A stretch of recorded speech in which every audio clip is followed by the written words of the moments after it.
Unit 2.6, constant, constant multiple, and sum and difference. Some derivative rules. Constant, d over dxc equals 0. Constant multiple, d over dxcu equals c du over dx. Sum and difference, d over dx multiplied by u plus minus v equals du over dx plus minus dv over dx.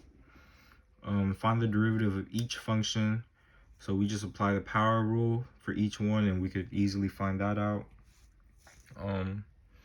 Horizontal tangent lines. When does a function have a horizontal tangent line? The slope of a horizontal tangent line is 0. To find where a function has a horizontal tangent line, we set the derivative equal to 0. Find the x values of any horizontal tangent lines of f of x equals 4x squared plus 7x minus 13.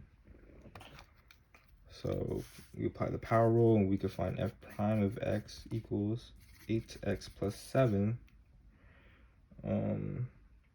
Then you want to find the value of x, so you make this equal to 0, minus 7 minus 7, 8x equals negative 7, and then x equals negative 7 over 8. And that's the x values. Normal lines. A normal line goes to the same point the tangent line does, but it is perpendicular to the tangent line. Find an equation of the normal line of f of x equals x cubed minus 4x squared plus x plus 3 at x equals 3. So we apply the power rule to find f prime of x equals 3x squared minus 8x plus 1. Then you could plug in the value of 3. So f prime of 3 equals 3 squared minus 8, 3 plus 1. And f prime of 3 equals 4.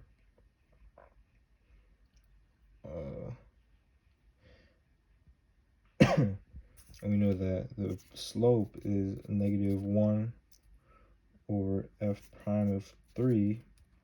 So the slope is negative 1 over 4. Differentiability with piecewise functions. Is the function f of x differentiable at x minus 1? X equals negative 1.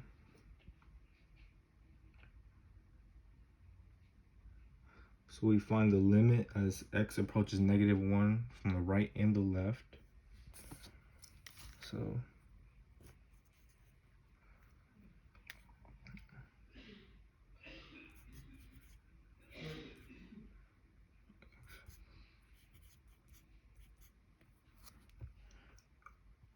to make it easy, because this is a tedious process, I have it over here to the left of me, so I'm just going to use this. So we found the limits as x approaches negative 1 from both sides, and they're both 4, so it's continuous. Then we found the limit, and then we found the derivatives of the piecewise function, and then we found those limits as x approaches negative 1 from the right and the left, and those are both negative 7. So it is differentiable since f of x is continuous, and the limit of f of prime of x equals the limit of f prime of f of x. And then it is differentiable. What values of a and b will make the function f of x differentiable at x equals 3? So we find the limits as x approaches 3 from both sides, and then we make those equal each other. And then we find out that 3a plus b equals 8. And then we find the derivatives of the piecewise function. Solve for a, we find that a equals 5. So we plug in a right here. So 5 plus b equals 8. So 15 plus b equals 8. And then we can find that b equals negative 7. And then we find the values of a, that a is 5 and b is negative 7.